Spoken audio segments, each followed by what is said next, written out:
The crack of a bullwhip sliced through the dusty air of Redemption Springs, as Molly Winchester struggled against the ropes binding her wrists, her heart pounding with terror not for herself, but for her younger sister Emma, who stood trembling beside her on the crude wooden auction platform. The year was 1876, and the bustling frontier town had seen its share of misery, but nothing had prepared Molly for the horror of being sold like cattle after their father's death left them with nothing but his mounting debts. "Two fine specimens of womanhood here, gentlemen," the auctioneer bellowed, his voice carrying across the crowd of leering men. "Educated girls from back east. The older one can cook, clean, and raid. The younger one's good with a needle and has a sweet singing voice. Bidding starts at $50 for the pair." Molly blinked back tears, keeping her chin high despite the shame burning through her. At 22, she'd promised their dying mother she would always protect 18-year-old Emma. Now, with their father gone too, that promise seemed impossible to keep. Their father's creditor, a cruel man named Silas Porter, had wasted no time seizing their small homestead and arranging this debt settlement that felt more like something from the slave markets that had supposedly ended with the war. $60, shouted a red-faced man with tobacco-stained teeth. 75, called another, his eyes lingering on Emma in a way that made Molly's stomach turn. $100, came a steady voice from the back of the crowd. The bidders parted as a tall figure strode forward. The man who emerged wore a black Stetson pulled low over his brow, casting shadows across a face weathered by sun and wind. His duster bore the dust of long travel, but his bearing was that of someone comfortable with his own authority. When he reached the front of the crowd, he removed his hat, revealing dark hair and piercing eyes that assessed the sisters not with lechery, but with something more complex, perhaps compassion. $100, the stranger repeated, looking directly at the auctioneer. "I've got 100 from the gentleman in black," the auctioneer announced. "Do I hear 125, 150? Shouted the tobacco chewer, glaring at the newcomer. The tall stranger didn't flinch. $200, he countered without hesitation. A murmur ran through the crowd. 200 was a considerable sum, especially for indentured servants in this territory. The auctioneer's eyes gleamed with greed. 200 once, twice. 250, came a desperate call from the back. The stranger sighed and reached into his coat, pulling out a leather pouch. $300, he stated firmly, and not a penny more. The crowd fell silent. Even Silas Porter, who stood nearby counting his anticipated profits, looked impressed. 300 going once, going twice, sold to the gentleman in black. The gavel came down with a decisive crack. Molly felt faint. Sold. They had been sold like property. She squeezed Emma's hand as the stranger approached, paid the auctioneer, and received the papers transferring their debt obligation to him. Her sister was quietly weeping now, her slender shoulders shaking beneath her worn dress. The stranger approached them, hat in hand. Up close, Molly could see he was younger than she'd first thought, perhaps 30, with a strong jawline softened by surprisingly kind eyes. "Name's Quinn Northrop," he said simply. "I own a cattle ranch about 20 miles west of here." Molly squared her shoulders. "What do you want from us, Mr. Northrop?" He looked momentarily taken aback. "Well, first I'd like to cut those ropes and get you both some water. Then we can talk." True to his word, he produced a knife and carefully cut the bindings from their wrists. A ranch hand appeared with canteens, and they both drank gratefully. "My sister and I won't be separated," Molly declared, her voice steadier than she felt. Quinn Northrop nodded. "I wouldn't dream of it." "And we won't." Molly struggled to formulate the words to protect them from what she feared most. Understanding dawned in his eyes, followed by something like anger, not at them, She realized, but at the situation. Miss Winchester, I bought your contracts to keep you from men who would abuse your circumstances. You'll both have a home with me as paid help. Nothing more. My housekeeper, Mrs. Perkins, has been asking for assistance, and I need someone who can read and write to help with the books. Emma, who had been silent until now, looked up with red-rimmed eyes. You mean, we'd be safe? Quinn's expression softened. Yes, miss, you'd be safe. Molly remained suspicious. Why would you do this? $300 is a fortune just for household help. He looked away, gazing across the dusty street. Let's just say I've seen too many good people destroyed by bad fortune. My wagon's this way if you're ready to leave this place behind. With few options and even fewer possessions, the Winchester sisters followed Quinn Northrop to a well-built wagon. A young man with sun-bleached hair sat at the reins. Ladies, this is Thomas, my foreman's son, Quinn introduced them. Thomas, this is Miss Molly Winchester and her sister Miss Emma. Madam, Thomas nodded respectfully to each of them. Miss, Quinn helped them into the back of the wagon where clean blankets had been spread over fresh hay. It's not the most comfortable journey, but we should reach the ranch by nightfall. As the wagon pulled away from Redemption Springs, Molly watched the town recede into the distance. Her wrists still bore the red marks of the ropes, and her pride smarted from the humiliation of the auction block. Yet alongside these wounds was a flutter of something unexpected, hope, perhaps. Or at least relief. Emma leaned against her shoulder, exhaustion evident in every line of her body. Do you think he's telling the truth? She whispered.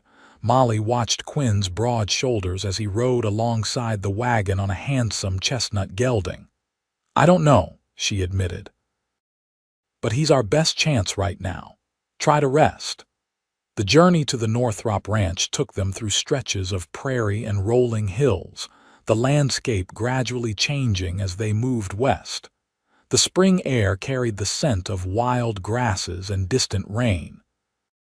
Despite her wariness, Molly found herself lulled by the rhythm of the wagon and the expansive beauty of the frontier. By the time the sun hung low in the sky, painting the horizon in shades of orange and purple, her body ached from the rough ride. There it is, Thomas called over his shoulder. North Star Ranch. In the fading light, Molly could make out a substantial two-story house, several outbuildings and fenced corrals. Smoke curled from the chimney, and lantern light glowed warmly in the windows.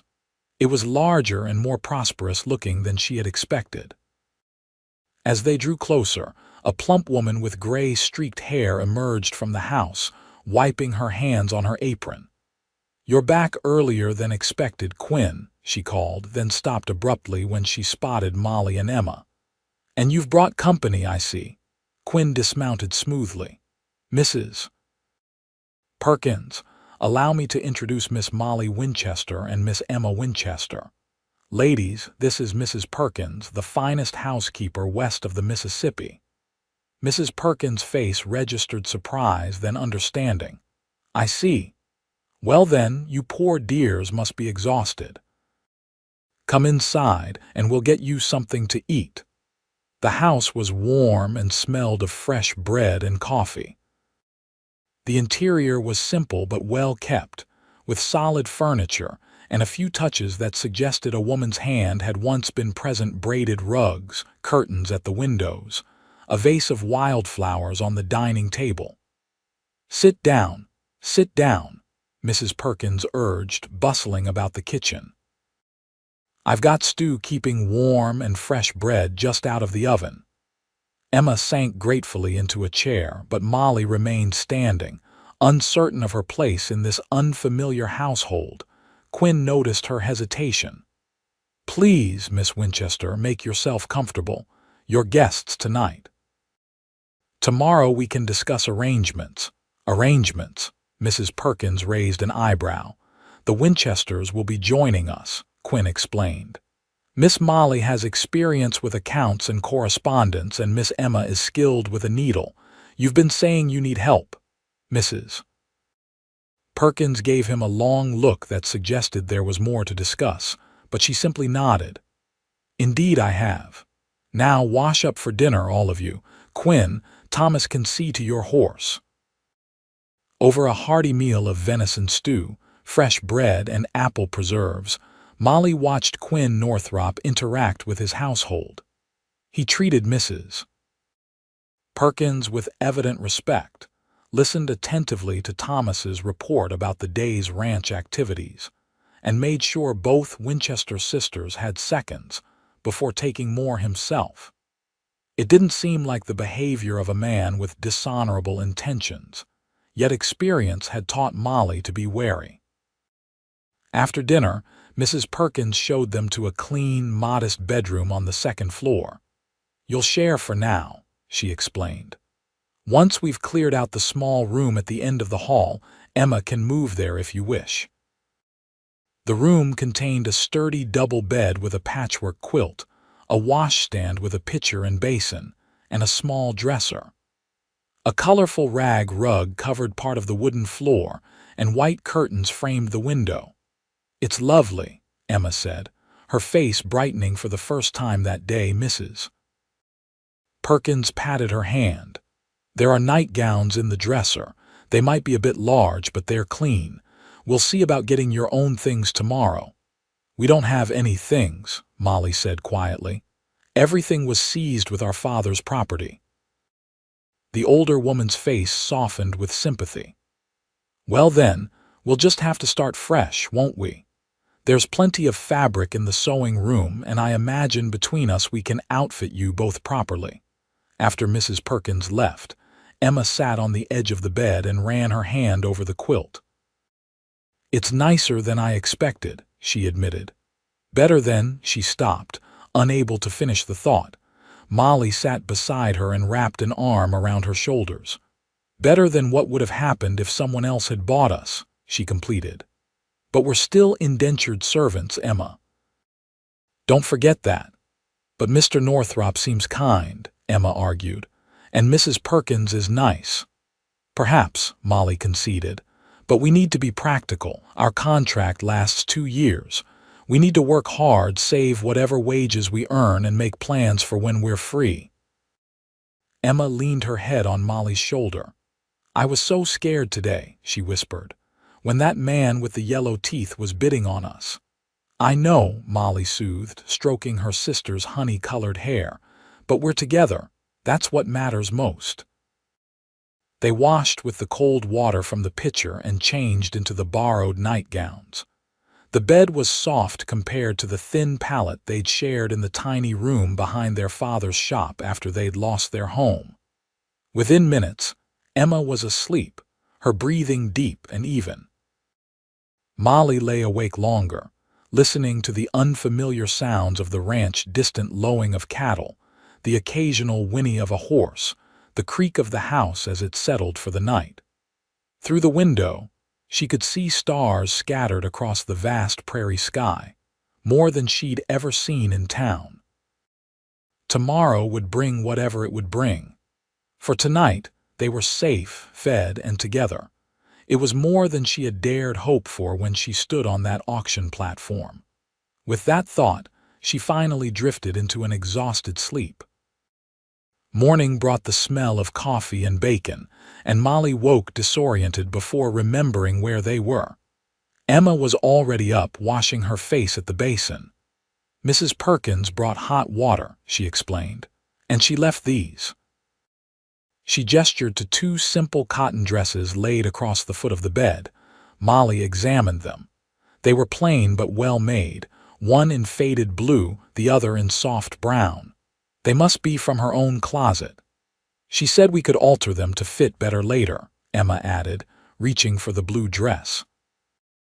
I thought I'd wear this one, if you don't mind the brown. Of course not. Molly rose and splashed water on her face, trying to wash away the lingering weariness. The events of yesterday seemed almost dreamlike in the morning light. Dressed in their borrowed clothes, they made their way downstairs. The kitchen was warm and bright, with sunlight streaming through the east-facing windows. Mrs. Perkins stood at the stove, turning bacon in a cast-iron skillet. "Good morning, dears," she greeted them cheerfully. "I hope you slept well." "Yes, thank you," Molly replied. "Can I help with anything? You can set the table if you like. Plates are in that cupboard there, cutlery in the drawer beneath." Molly busied herself with the task while Emma hesitantly offered to help with the cooking. By the time Quinn entered the kitchen, they had fallen into an easy rhythm with Mrs. Perkins. He paused in the doorway, observing the scene. In the daylight, Molly could see him more clearly, tall and broad-shouldered with dark hair that curled slightly at his collar. His face was tanned from outdoor work, with smile lines at the corners of his eyes that suggested he laughed more often than not. This morning he wore a blue work shirt, denim trousers, and well-worn boots. "Something smells wonderful," he said, moving to wash his hands at the sink. "Just in time," Mrs. Perkins replied. "The men have already eaten and gone to the south pasture. I told them you'd join them later." They sat down to a breakfast of bacon, eggs, and biscuits with honey. Quinn ate with the focused attention of a man accustomed to physical labor, but his manners were impeccable. "I thought we might discuss arrangements after breakfast," he said, glancing at Molly. "Unless you need more time to rest after yesterday."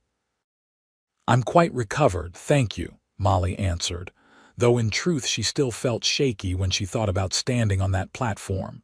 "Good. Then perhaps we could talk in my study." After helping clear the breakfast dishes, Molly followed Quinn to a small room off the main parlor. Bookshelves lined one wall, filled with a surprising variety of volumes.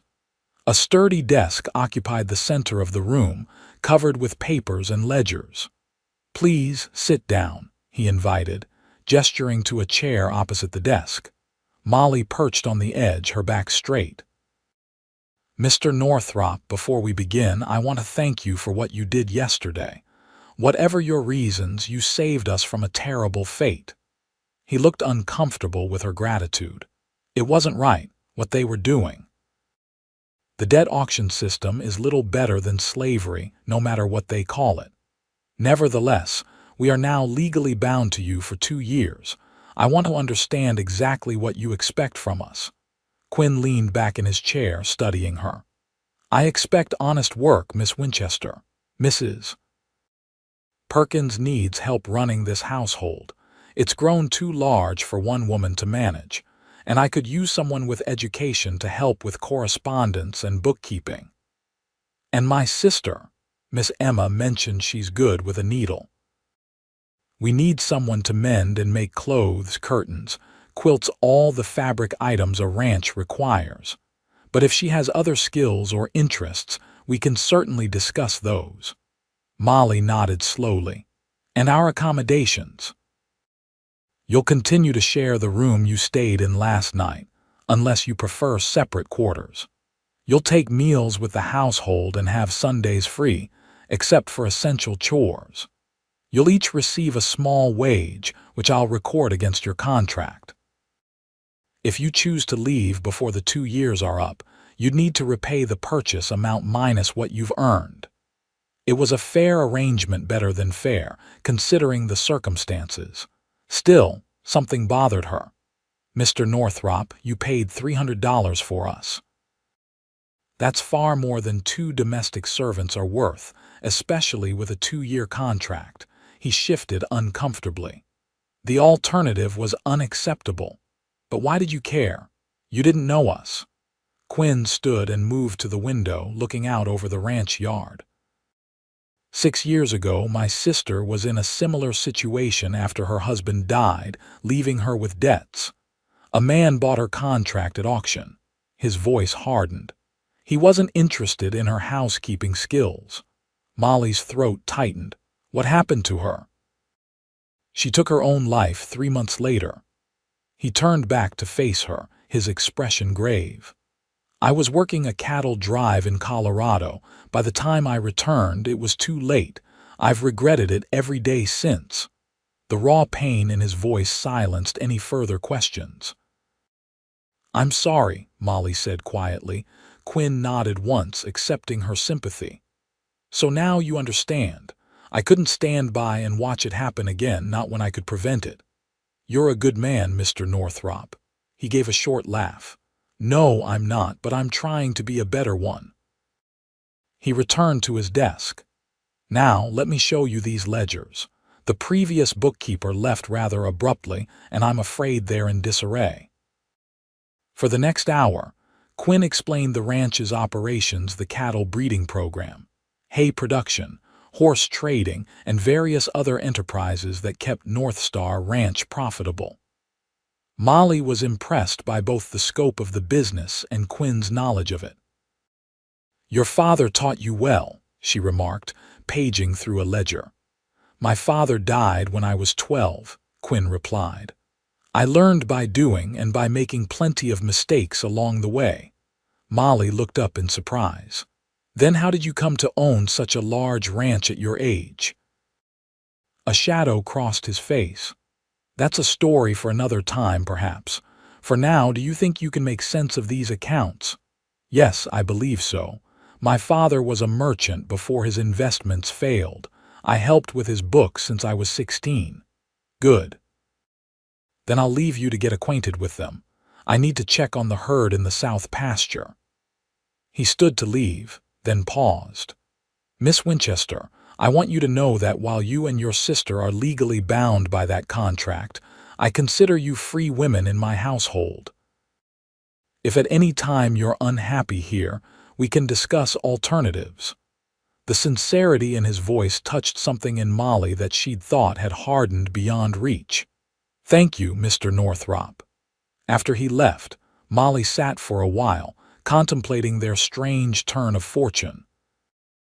Yesterday morning, she and Emma had awakened in the town jail, where the sheriff had kindly allowed them to stay rather than sleep on the street after being evicted. By sunset, they had been auctioned like cattle. And now, they were in a comfortable home with decent work and a surprisingly honorable employer. Life on the frontier was nothing if not unpredictable. The days that followed fell into a rhythm.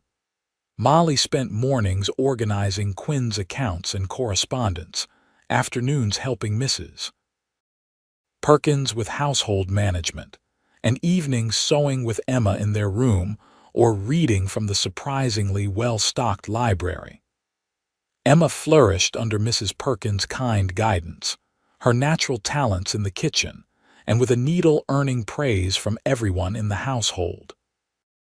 Spring advanced across the prairie, bringing waves of wildflowers and thunderstorms that rattled the windows at night. The ranch was busy with calving season, and Quinn often came to dinner tired and mud-spattered, but there was a quiet satisfaction in his manner that spoke of a man who loved his work. Molly learned more about him through observation and occasional conversations. He'd built North Star Ranch from a small homestead to one of the most prosperous properties in the territory through hard work and smart business decisions. The ranch hands respected him, and even the crusty old cook, Hank, spoke well of him. Yet there remained a reserve about Quinn, a distance he maintained from everyone, including her. One afternoon in late April, Molly was working in the study when a movement outside the window caught her attention. Quinn was in the corral with a spirited young mare, moving with the patient confidence of an experienced horseman. The animal was nervous, tossing her head and sidestepping, but Quinn kept talking to her in a low voice, gradually moving closer.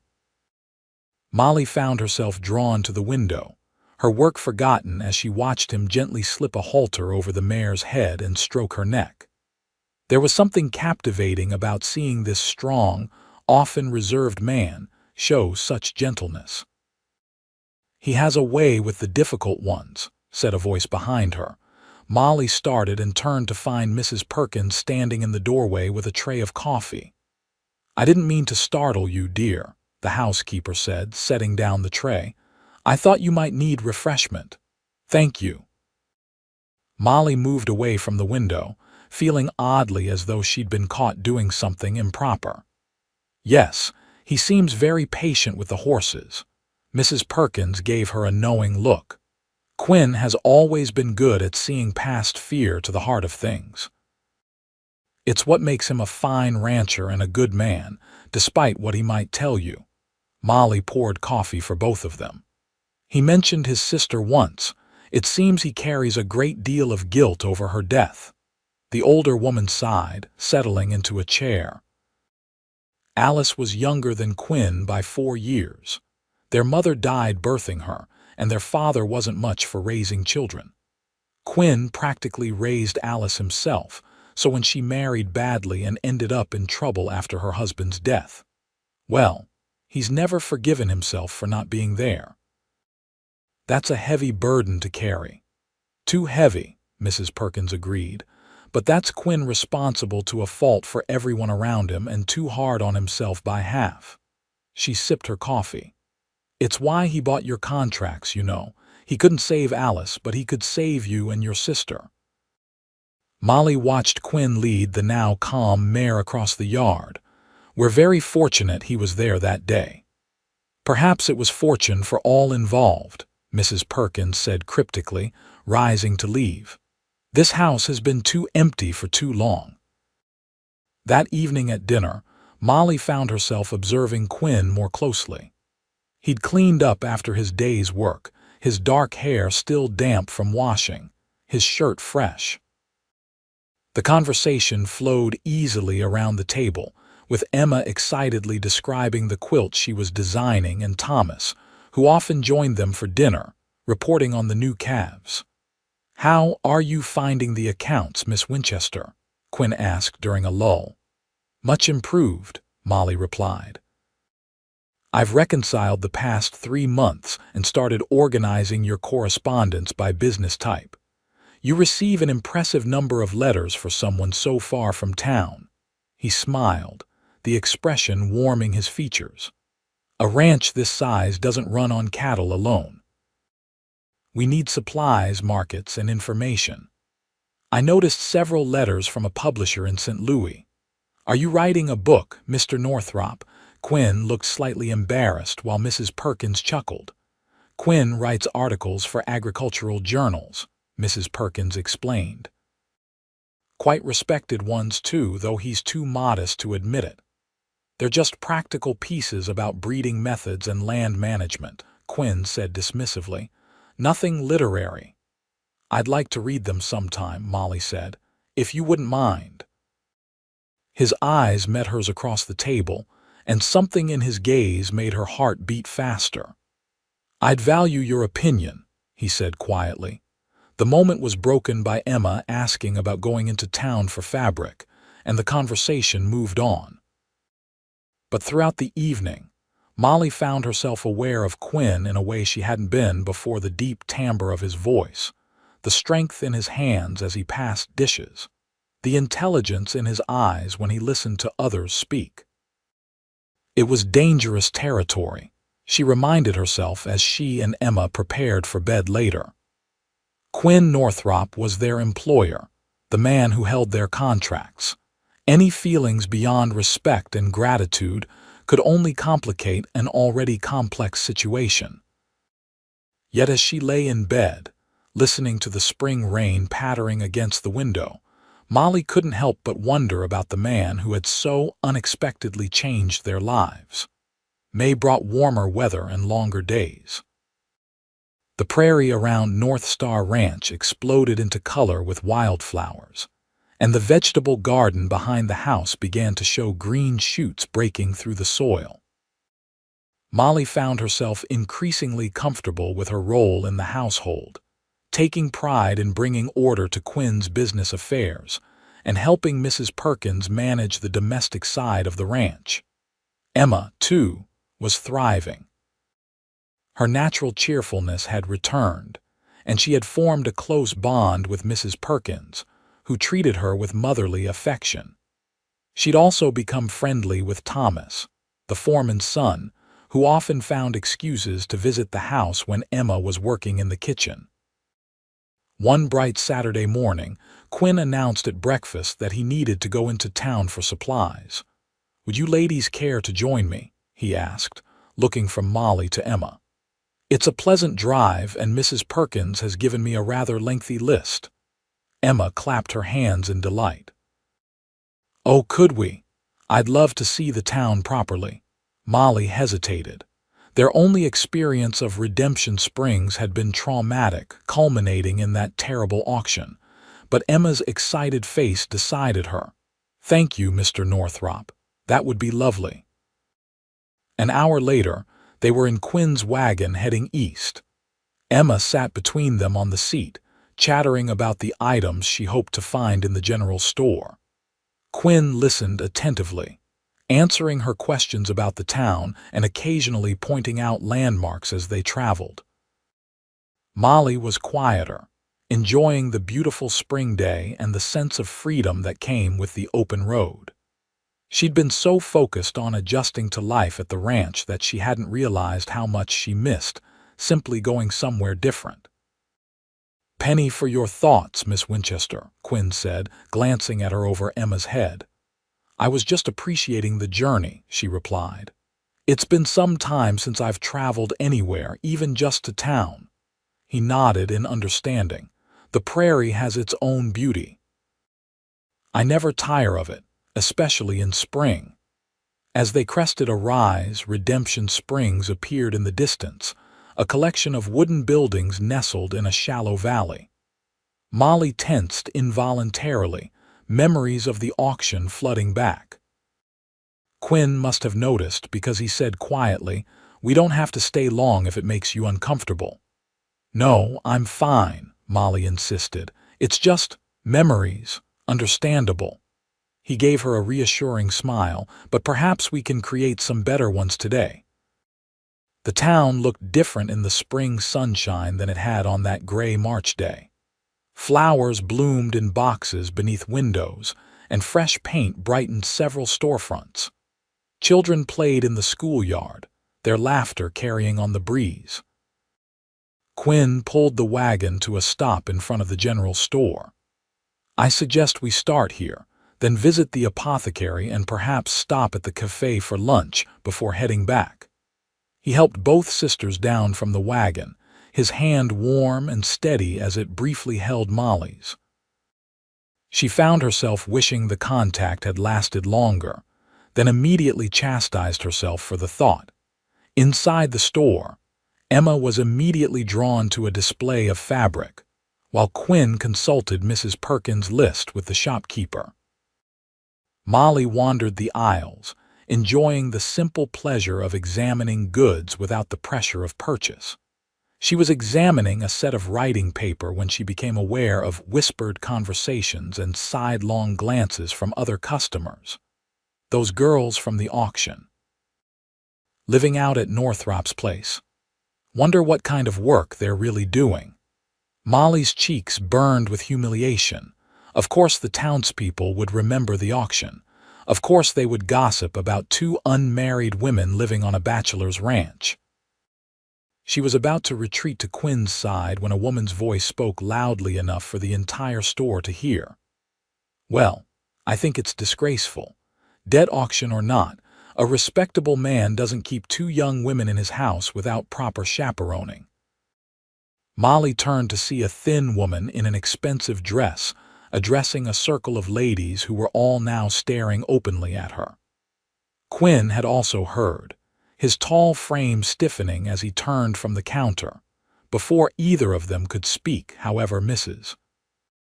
Perkins appeared in the doorway, her arms full of packages from the millinery next door. "Why, Mrs. Harrington," she said loudly, approaching the gossiping woman. "How lovely to see you again. I've been meaning to invite you out to North Star to see our new parlor curtains. Miss Emma has such talent with a needle, she's been an absolute blessing to have in the household." And Miss Molly has finally brought order to those dreadful account books. I don't know how we managed before they joined us." The unexpected arrival of the respected housekeeper, speaking so warmly of the Winchester sisters, caused an immediate shift in the atmosphere. Mrs. Harrington looked flustered. "Mrs. Perkins, I didn't realize you were in town today." "Just picking up a few things, Mrs." Perkins said cheerfully, then lowered her voice to a stage whisper. "And I wanted to speak to Reverend Miller about the church social next month. Quinn has generously offered to host it at the ranch this year.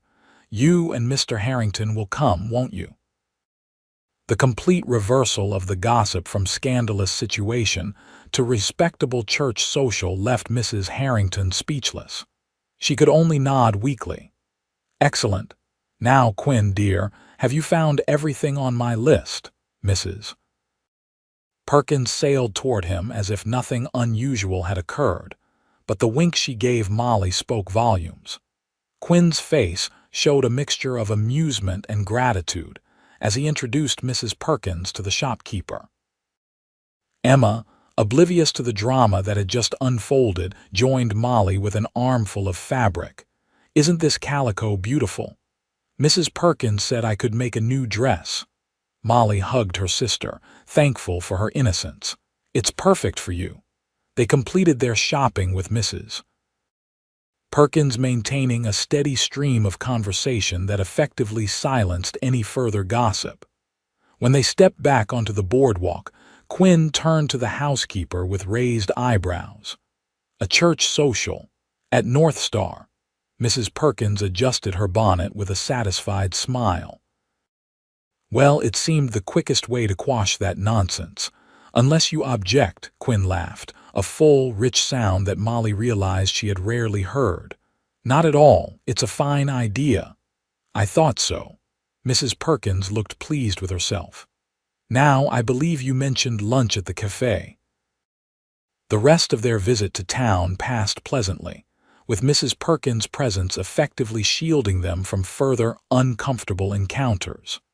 By the time they loaded their purchases into the wagon and started the journey home, Molly felt much better about Redemption Springs. "Thank you for coming to our rescue, Mrs. Perkins," she said as they traveled. "That was quick thinking about the church social." The older woman patted her hand. "I've lived in these parts long enough to know how to handle gossip, dear. Besides, it's high time North Star hosted something." "The place has been too quiet since," she stopped abruptly. "Since when?" Emma asked innocently. Mrs. Perkins and Quinn exchanged a glance. "Since I've been busy with ranch expansion," Quinn said smoothly. "But Mrs. Perkins is right. It would be good to open the doors again." Molly sensed there was more to the story, but didn't press. Instead, she enjoyed the beautiful afternoon and the companionship of the small group that was beginning to feel, unexpectedly, like family. That night, as Molly brushed her hair before bed, Emma sat cross-legged on their shared bed, sewing beads onto a small pouch. "You like it here, Molly?" she asked suddenly. Molly paused, brush in mid-stroke. "At North Star, yes, I suppose I do. I love it," Emma declared. "Mrs. Perkins is teaching me so many things, and everyone is so kind. Even when we're not working, it doesn't feel like we're servants. That's because Mr. Northrop treats his people well. But we shouldn't forget our situation, Emma. We're still bound by that contract." Emma set down her sewing. "I know. But is it so wrong to be happy here, to feel like we belong?" Molly resumed brushing, considering her sister's words. "Was it wrong to feel at home at North Star, to look forward to breakfast conversations with Quinn, to enjoy Mrs. Perkins' motherly fussing, to take pride in bringing order to the ranch's affairs?" "No," she admitted finally. "It's not wrong. We're fortunate in many ways. Thomas says Mr. Northrop never bought anyone's contract before ours," Emma said casually. "He says Mr. Northrop hardly ever goes to town at all if he can help it." Molly set down her brush. You and Thomas seem to talk quite a bit." A blush crept up Emma's cheeks. "He's nice, and he tells good stories about growing up on the ranch." "Emma," Molly said carefully, "you're very young and we're in a vulnerable position here. Please be careful about forming attachments." "Thomas is just a friend," Emma protested. "Besides, I've seen how you look at Mr. Northrop when you think no one's watching." It was Molly's turn to blush. "That's different. I admire and respect him as our employer." Emma gave her a skeptical look. "If you say so, but I think he looks at you the same way." "Don't be ridiculous," Molly said sharply, then immediately regretted her tone when she saw Emma's hurt expression. "I'm sorry. I just don't want either of us to confuse kindness with something else. Our situation is complicated enough." Emma nodded, returning to her sewing. "I understand. But Molly, if something real did happen with Thomas or with Mr. Northrop, would that be so terrible? Life is short." "Papa always said that." Molly didn't have an answer. Instead, she blew out the lamp and climbed into bed, but sleep was long in coming as Emma's words echoed in her mind. The following weeks were busy with preparations for the church social. Mrs. Perkins approached the event with military precision, assigning tasks to everyone in the household. Emma was put in charge of decorations, while Molly was tasked with organizing invitations and planning activities. "A good social needs games," Mrs. Perkins declared. "Something for everyone, from the children to the elders." Quinn seemed amused by the flurry of activity, but he supported the plans wholeheartedly, authorizing purchases and offering suggestions. Molly noticed that he seemed more relaxed, laughing more often and staying longer at the dinner table to join in conversations. One evening, about a week before the social, Molly was working late in the study, finalizing the guest list. Quinn entered carrying 2 cups of coffee. "Mrs. Perkins thought you might need this," he said, placing 1 cup on the desk. "She's gone to bed and Emma is still sewing ribbons for the barn decorations." "Thank you." Molly accepted the coffee gratefully. "I'm almost finished here." Instead of leaving, Quinn settled into the chair opposite her desk. "You've done an exceptional job with all this. The ranch accounts have never been so organized, and now you're planning what might be the biggest social event Redemption Springs has seen in years." Molly felt a warm glow at his praise. "It's been enjoyable, actually. I've always liked organizing things." "I've noticed." He smiled, the expression softening his strong features. "You've brought order to more than just the ledgers, Miss Winchester. The whole household runs more smoothly since you and your sister arrived."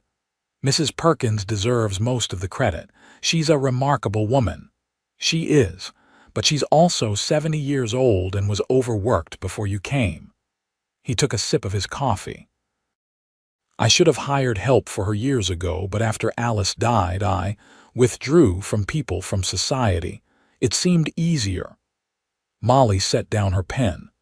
"Mrs. Perkins mentioned there hadn't been gatherings at the ranch for some time."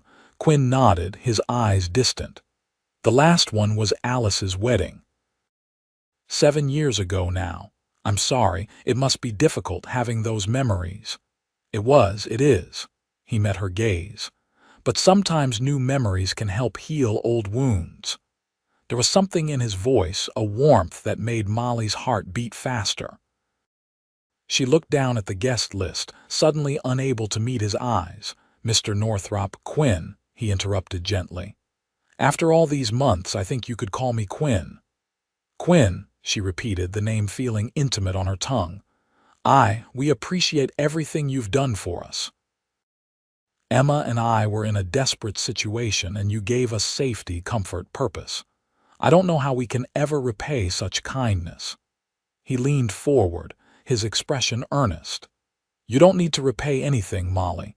Having you and Emma here, seeing how you've brightened this place.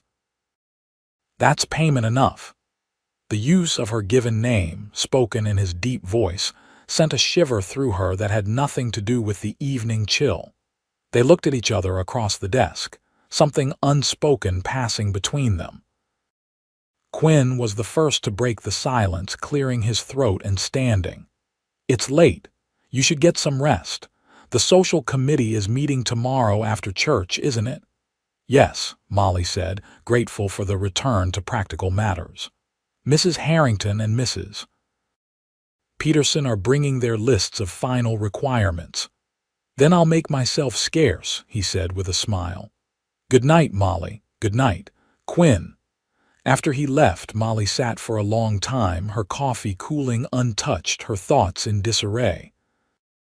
Something had shifted between them tonight, something significant, something both thrilling and terrifying in its implications. She was falling in love with Quinn Northrop. Perhaps had been for weeks, without fully acknowledging it, and if she wasn't mistaken, he felt something for her as well. But what could come of it? She was bound to him by a contract, legally his employee for another 20 months. How could there be anything equal or honorable between them with that imbalance of power?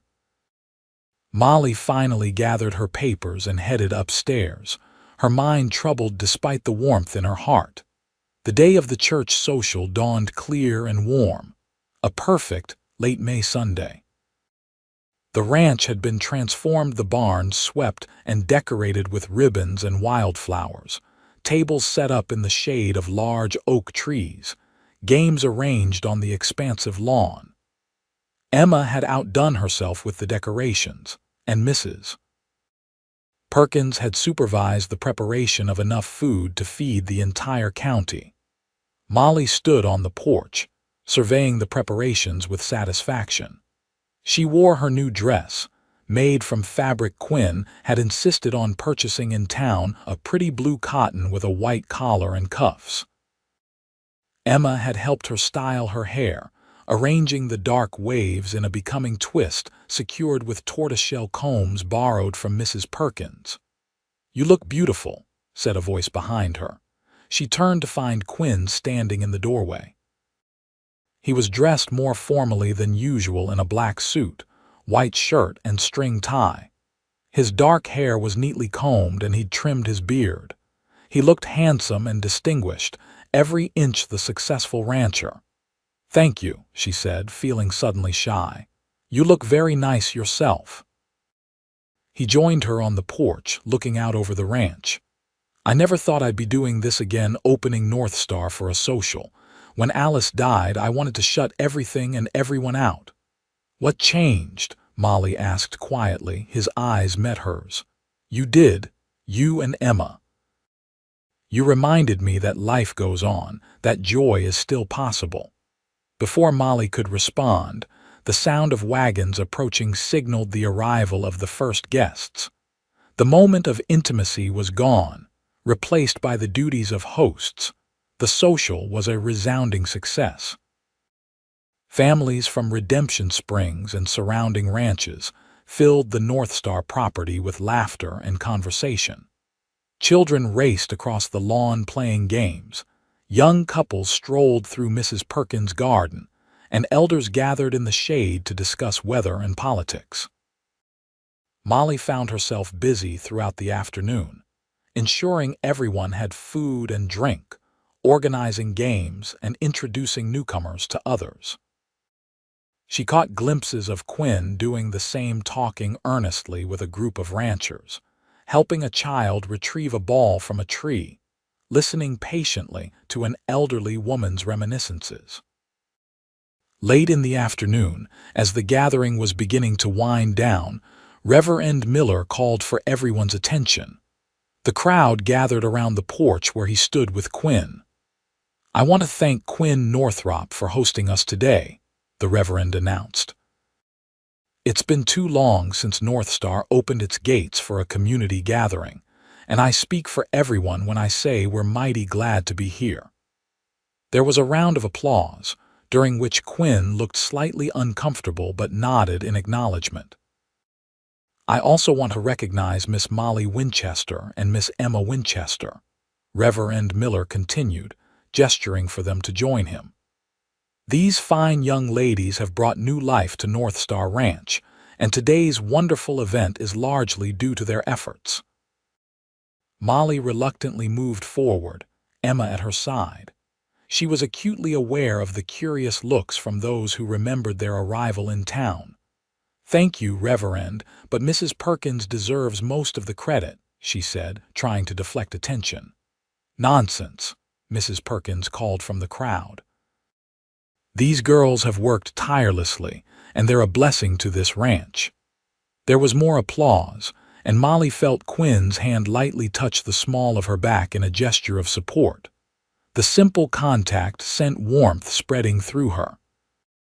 As the guests began to depart, many stopped to personally thank Molly and Emma.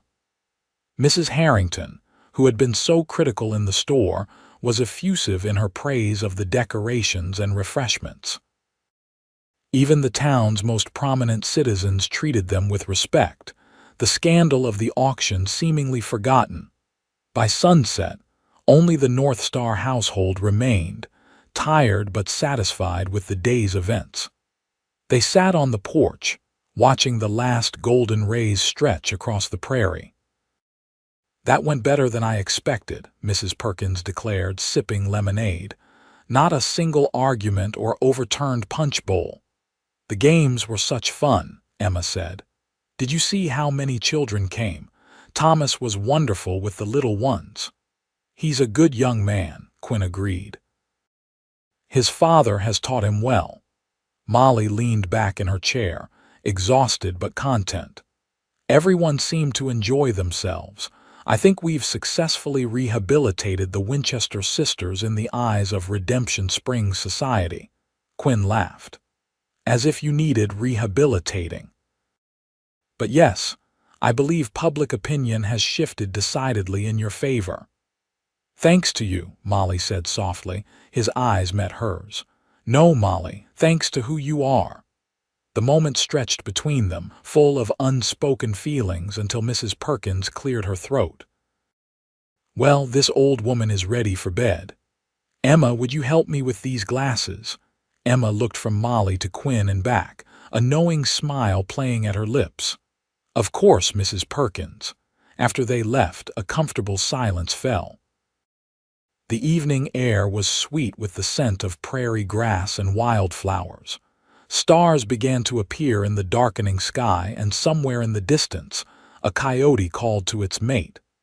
"I meant what I said earlier," Quinn said finally. "You've changed things here, Molly, changed me." "I'm glad," she replied. "This place has changed us too, given us a home when we had none." He turned to face her, his expression serious. "I want it to be your home, not just a place where you work.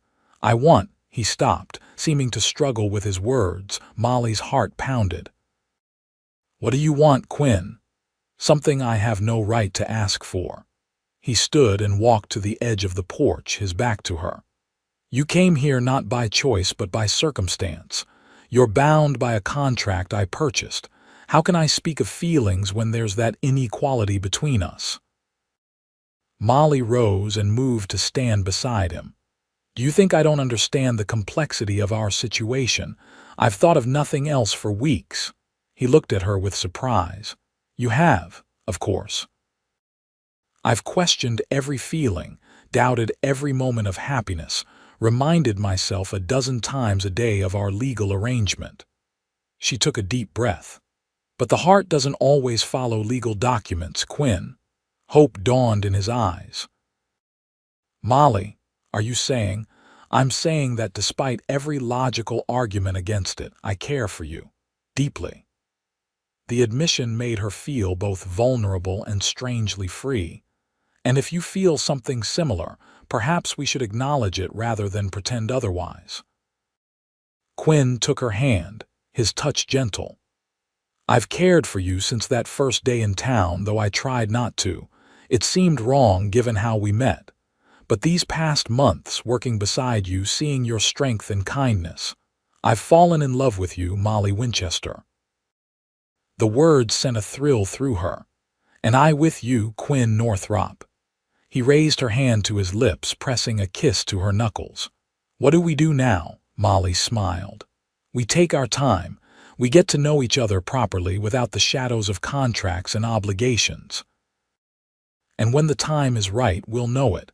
Quinn nodded, his eyes never leaving hers. "I'd like that. Very much." They stood together as twilight deepened into night, hands joined, hearts aligned, the future suddenly bright with possibility. Summer brought long, sun-drenched days to North Star Ranch. The cattle grew fat on rich prairie grass, the garden yielded a bounty of vegetables, and the household settled into a harmonious rhythm that made the earlier tensions seem like distant memories.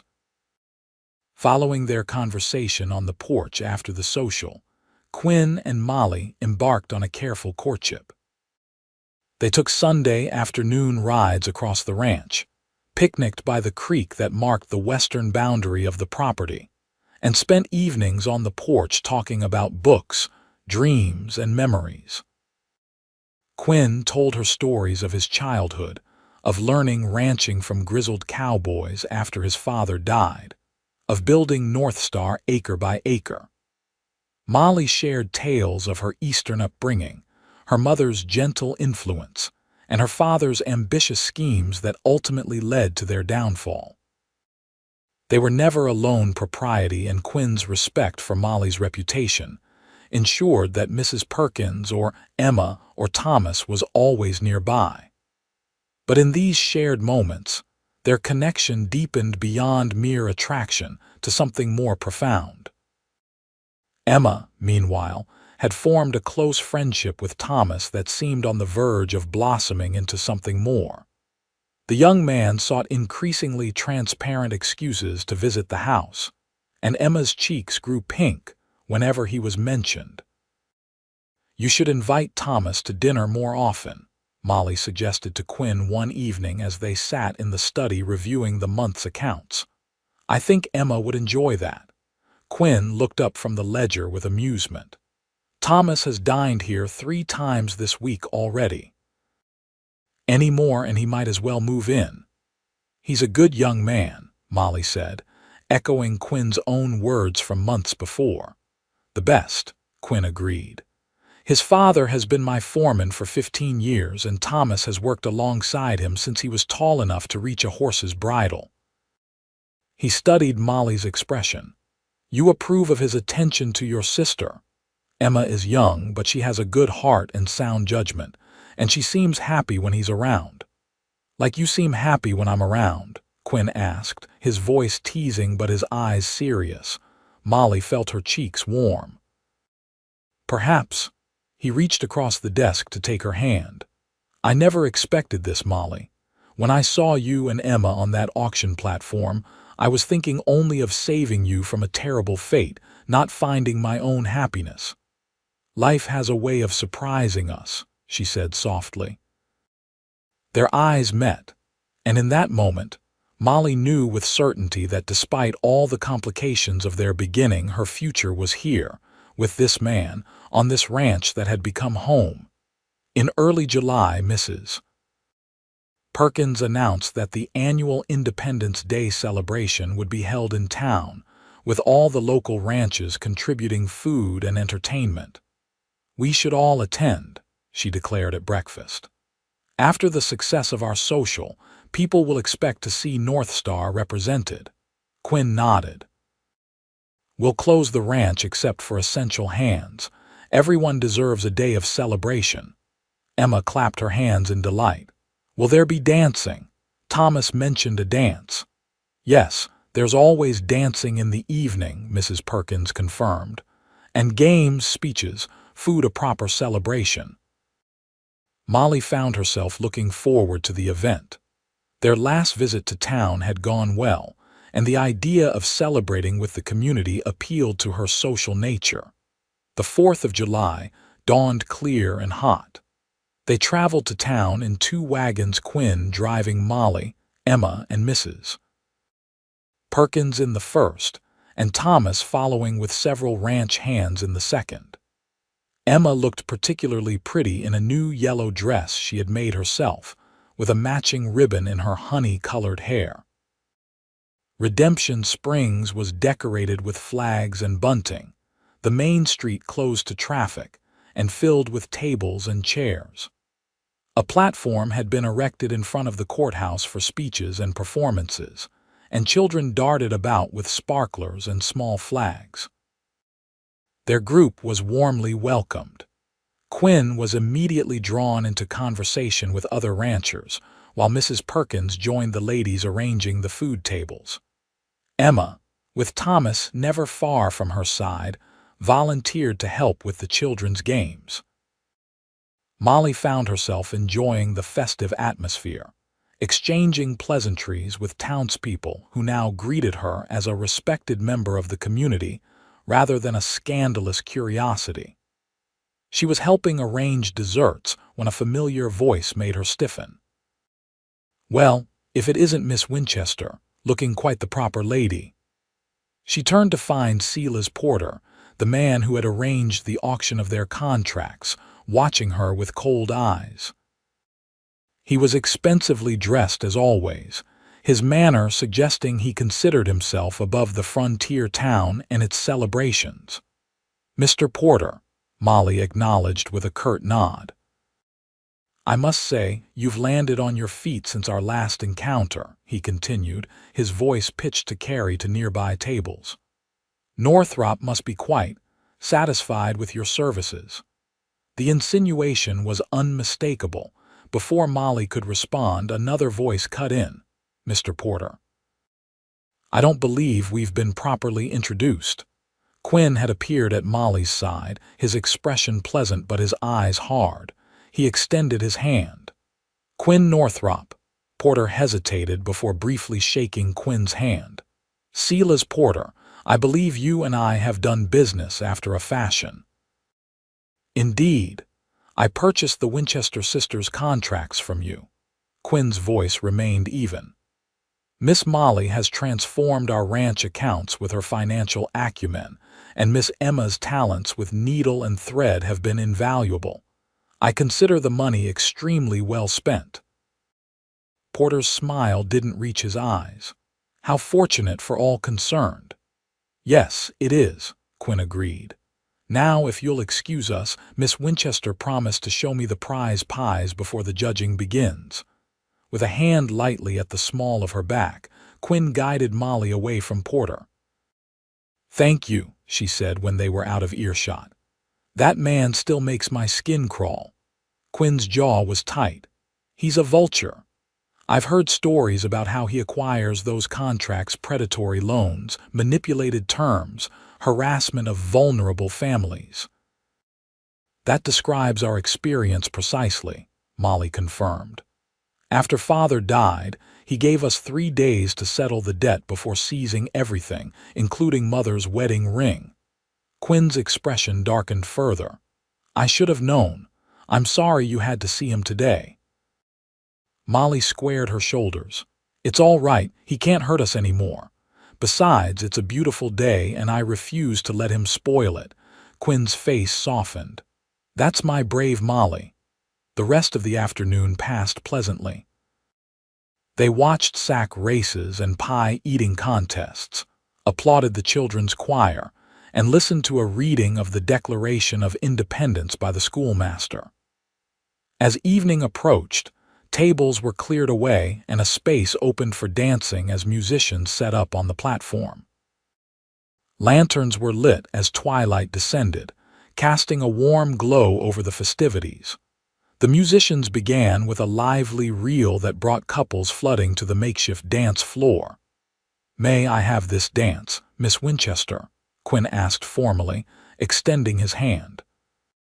Molly smiled and placed her hand in his. "You may, Mr. Northrop." The dance brought them together and apart, their hands touching briefly before the steps separated them again.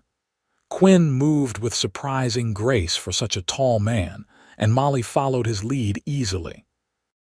When the music ended, they remained on the floor for the next dance, and the next.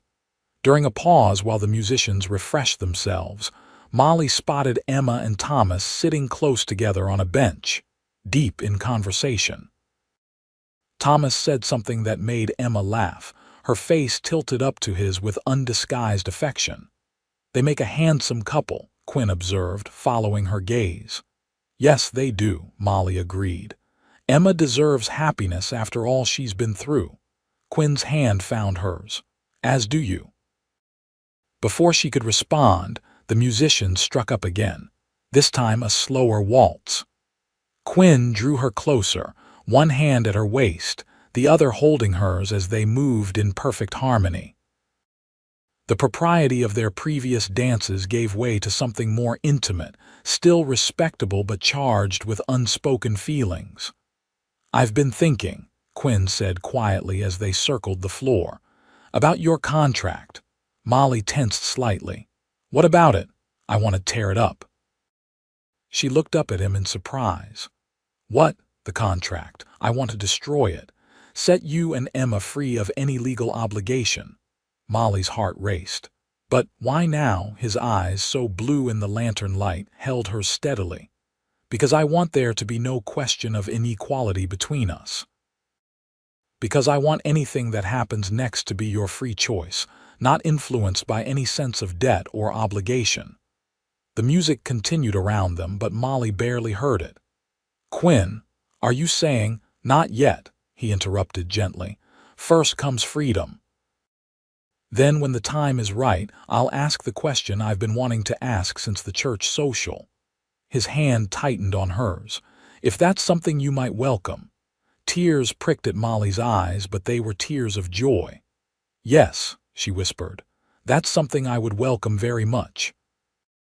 The dance ended, and they stood for a moment in the center of the floor, oblivious to the couples moving around them.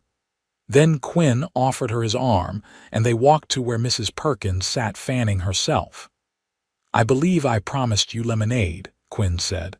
"Let me fetch some for both of you." As he moved toward the refreshment table, Mrs. Perkins patted the seat beside her. "Well, my dear, it seems our Quinn has finally found his way back to happiness."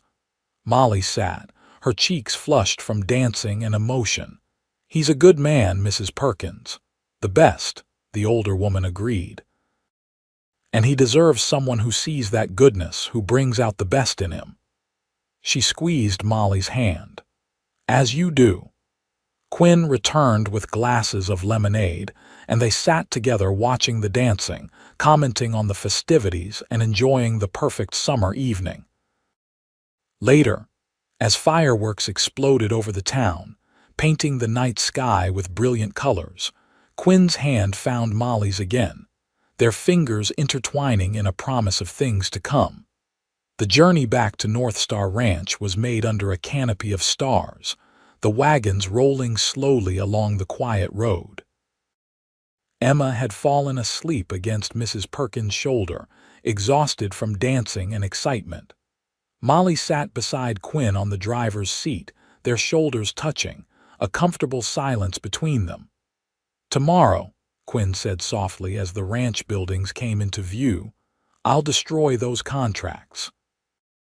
You and Emma will be free women, welcome to stay at North Star as long as you wish, but under no obligation to do so." Molly looked up at his profile, strong and sure against the starlit sky. "And if we wish to stay forever," he turned to her, his eyes reflecting the starlight, "then I would be the happiest man in the Wyoming Territory." The next morning, in the study where they had spent so many hours working together, Quinn took the contracts from his desk drawer. Molly and Emma stood watching as he tore the documents into pieces, the sound of tearing paper unexpectedly emotional. "There," he said, dropping the fragments into the wastebasket. "It's done. You're free." Emma rushed forward to hug him, her eyes bright with tears. "Thank you, Quinn, for everything." "You're welcome, little one," he said affectionately, returning her embrace. When Emma stepped back, Quinn turned to Molly. "A word in private." Emma exchanged a knowing look with Mrs. Perkins, who had appeared in the doorway. "I think I'll help Mrs. Perkins with the preserves," she said, practically skipping from the room. When they were alone, Quinn took both of Molly's hands in his. "Now there's nothing between us but what we choose." he said softly. No contracts, no obligations, no debts. Just two people who found each other against all odds, Molly added. Exactly. He took a deep breath. Molly Winchester, I love you. I think I've loved you since I saw you standing proud and protective beside your sister, even in the worst circumstances. These months with you have been the happiest of my life. Would you do me the honor of becoming my wife? Joy bubbled up inside her, as bright and warm as the summer sun. Yes, Quinn Northrop, with all my heart, yes. He gathered her into his arms, and when their lips met for the first time, it felt like coming home. The news of their engagement spread quickly through the ranch and then to town. Emma was ecstatic, Mrs. Perkins smug with satisfaction, and the ranch hands pleased for their boss. Letters of congratulation arrived from neighbors, and even Mrs. Harrington sent a note expressing her delight at the match. She's just happy to be proven right about our living arrangements, Molly laughed as she read the letter. Let her think what she likes, Quinn replied, dropping a kiss on her forehead. As long as you're happy, nothing else matters. They set the wedding date for September, when the most pressing ranch work would be completed, and before winter weather made travel difficult for guests. Emma threw herself into creating a wedding dress for Molly, working with fine fabric Quinn ordered specially from Denver. August passed in a whirl of preparations and happiness. Quinn and Molly continued their evening conversations on the porch, but now they often ended with lingering kisses and whispered promises for the future. They spoke of children, of expanding the ranch, of growing old together at North Star. One evening in late August, as they sat watching a spectacular sunset paint the sky in shades of pink and gold, Quinn handed Molly a small velvet box. This was my mother's, he said, as she opened it to reveal a delicate gold ring set with a perfect sapphire surrounded by tiny diamonds. My father gave it to her when they homesteaded this land. I've kept it safe, waiting for the right person to wear it. Tears filled Molly's eyes as he slipped the ring onto her finger. It's beautiful, Quinn. I'll treasure it always. Not as much as I treasure you, he replied, drawing her close for a kiss. As September approached, an unexpected letter arrived from the east. Molly recognized her uncle's handwriting immediately and opened it with trepidation. She and Emma had written to him after their father's death, but his reply had come too late to prevent the auction. Oh my, she gasped as she read the contents. What is it, dear? Mrs. Perkins asked, pausing in her bread-making. Our uncle has finally settled father's estate. There was an investment that paid out after all, a small one, but enough that Emma and I each have a modest inheritance. Molly looked up in wonder. We're not destitute after all. The news brought mixed emotions. On one hand, if the money had arrived earlier, they might have avoided the auction entirely. On the other hand, had events not unfolded as they did, Molly would never have met Quinn, never have found this happiness. God works in mysterious ways, Mrs. Perkins observed. Sometimes the darkest moments lead to the brightest futures. Molly couldn't help but agree. The path that had brought her to North Star had been painful, but the destination was worth every step. On the morning of the wedding, the ranch was a flurry of activity. Guests began arriving, early, neighbors, townspeople, and even a few of Quinn's relatives from Colorado. The ceremony would take place in the garden, which was in full late summer glory with roses, sunflowers, and asters in bloom. In the upstairs bedroom that she would occupy for the last time as Molly Winchester, she stood still as Emma, and Mrs. Perkins fussed with her dress and hair. The gown was a masterpiece of Emma's skill, ivory satin with delicate lace at the neckline and cuffs, the skirt falling in elegant folds to the floor. You look beautiful, Emma said, stepping back to admire her handiwork. Like a princess in a fairy tale. Thanks to your talented hands, Molly replied, hugging her sister. I can't believe this is happening. Mrs. Perkins tucked a sprig of white roses into Molly's dark hair. Believe it, my dear. You've earned this happiness, both of you. A knock at the door revealed Thomas, looking handsome in a new suit. Reverend Miller says they're ready whenever you are, he announced, his eyes widening as he took in Molly's appearance. Wow, Quinn might faint when he sees you. They all laughed, the sound bright with joy.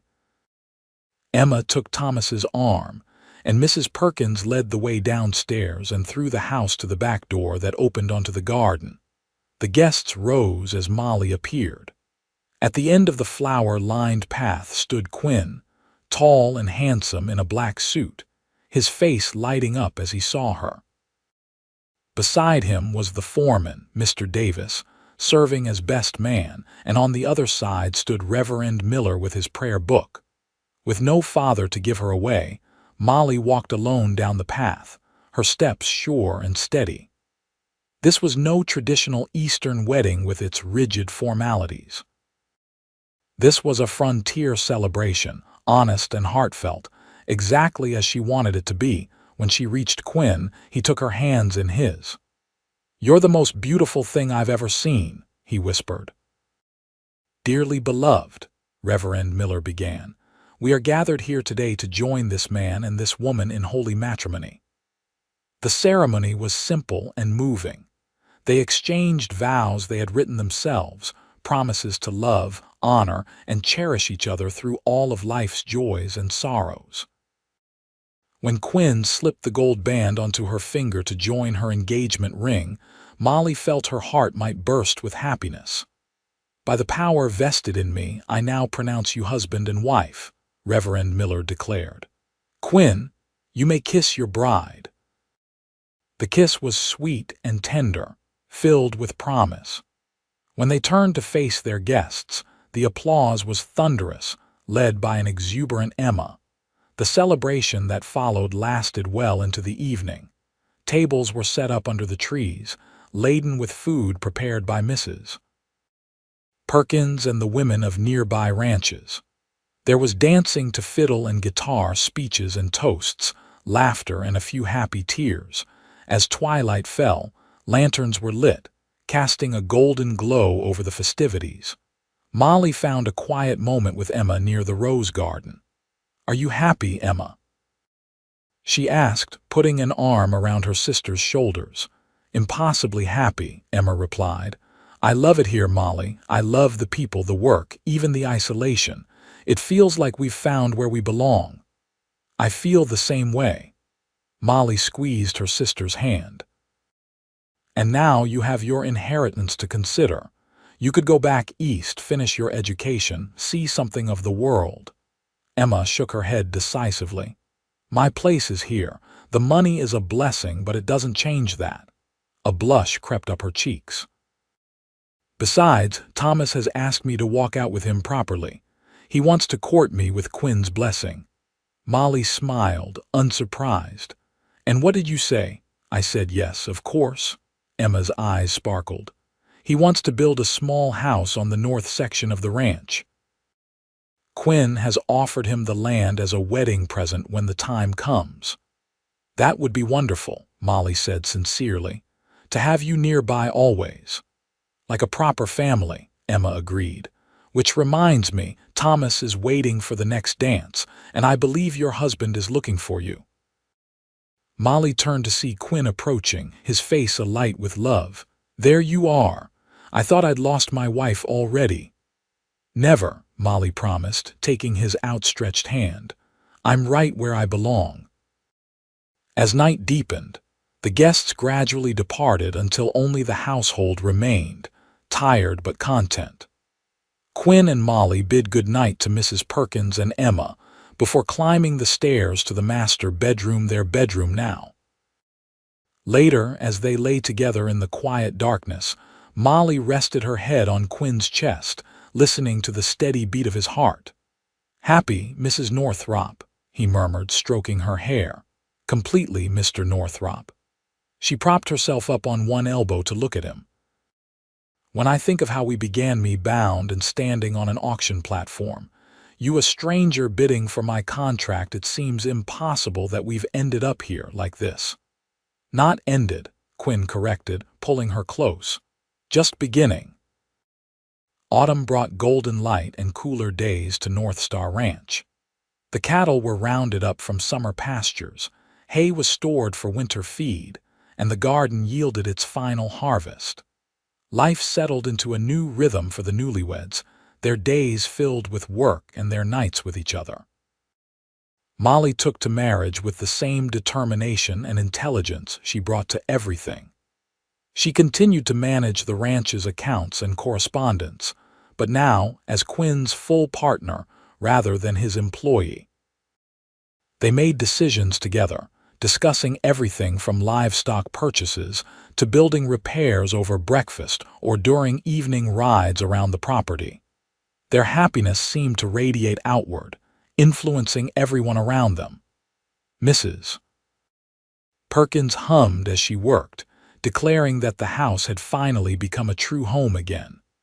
The ranch hands noted that the boss smiled more often, was quicker with praise, slower to anger when things went wrong. Emma and Thomas's courtship progressed steadily through the fall. He began construction on a small house about a half-mile from the main ranch house, working on it during evenings and free days. Emma divided her time between helping Mrs. Perkins, sewing for the household, and assisting Thomas with plans for their future home. In late October, as the first snow dusted the distant mountains, Quinn and Molly sat before the fire in their bedroom, discussing the day's events. Henderson's offered a fair price for the yearlings, Quinn said, referring to a cattle buyer from Kansas City. Better than I expected given the market this year. That's good news, Molly replied, somewhat distractedly. Quinn set aside his ledger, noticing her preoccupation. What is it? You've been quiet all evening. Molly looked up from her sewing, a small smile playing at her lips. I've been thinking about the future. Oh, he moved to sit beside her on the small sofa. What about it? She took his hand and placed it gently on her abdomen. About how it might be expanding sooner than we expected. It took a moment for her meaning to register. When it did, Quinn's face transformed with wonder. Molly, are you certain? She nodded, her eyes bright. Mrs. Perkins confirmed my suspicions today. She says I'm about 2 months along. We should have a child by late spring. Quinn gathered her into his arms, his joy too great for words. When he finally found his voice, it was thick with emotion. I never thought I could be this happy, first you and now a child. Our child, Molly said softly. The first of many, I hope. As many as you want, Quinn promised, kissing her with infinite tenderness. They shared their news with Emma and Mrs. Perkins the next morning.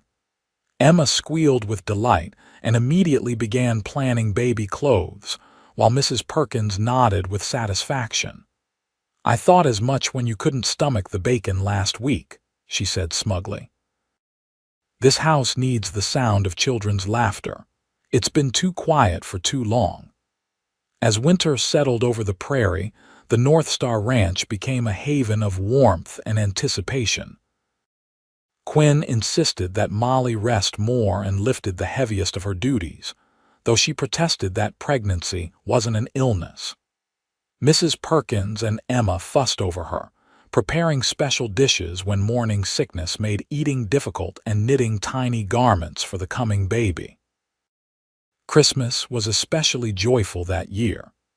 They decorated the house with pine boughs and red ribbons, and Quinn brought home the largest tree that would fit in the parlor. Emma outdid herself with gifts for everyone, using her inheritance to purchase special items from a catalog and having them shipped from Denver. On Christmas Eve, they gathered in the parlor after a festive dinner. A fire crackled in the hearth, and candles on the tree cast a warm glow over the room. Outside, snow fell gently, covering the prairie in a pristine white blanket. "I have an announcement," Thomas said after they had exchanged gifts. He took Emma's hand, looking nervous but determined.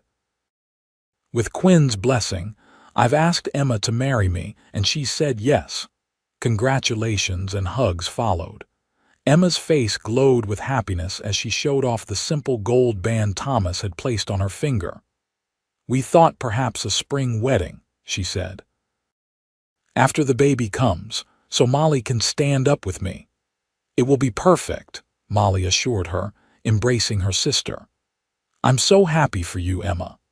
Later, as they prepared for bed, Quinn wrapped his arms around Molly from behind, his hands resting on the gentle swell of her belly. "1 year ago I was alone in this house, convinced I would never know family happiness again," he murmured against her hair. "Now look at us married, a baby on the way, Emma engaged. It's more than I ever dreamed possible." Molly leaned back against him, savoring his strength and warmth. "When I stood on that auction platform, I thought my life was over. I never imagined it was just beginning." He turned her in his arms to face him. "Do you remember what I said that day? You'll both have a home with me." "I remember," she said softly. "It seemed impossible to believe then." "And now," Molly reached up to touch his beloved face, "now it seems impossible that we could ever be anywhere else." As winter gave way to spring, life at North Star Ranch continued to flourish. The cattle herds grew, the fields greened, and Molly's belly swelled with their growing child. Quinn was attentive and protective, sometimes excessively so, which both touched and amused Molly. "I can still walk to the garden, Quinn," she protested one April morning when he insisted on accompanying her. "I'm pregnant, not made of glass." "Humor me," he said, tucking her hand into the crook of his arm. "It's my first time at this." "Mine too," she reminded him with a laugh. "The baby, a boy they named James Allen Northrop after both their fathers, arrived in early May on a perfect spring morning." The birth was long but uncomplicated, with Mrs. Perkins serving as midwife and Quinn pacing anxiously outside the bedroom door until Emma finally took pity on him and allowed him in to see his wife and newborn son. The moment Quinn held James in his arms, his face softened with a love so profound it brought tears to Molly's eyes. "He's perfect," Quinn whispered, gently touching the dark fuzz on the baby's head, "just like his mother." Emma's wedding followed a month later, a joyful celebration that united not only the young couple, but also two families who had become integral to North Star Ranch. Thomas's father gave the bride away, and Molly stood as matron of honor, baby James sleeping peacefully in Quinn's arms throughout the ceremony. The newlyweds moved into their completed home, close enough for daily visits but far enough for privacy. Emma continued to help with household sewing and cooking, while Thomas worked alongside his father managing the ranch's expanding operations.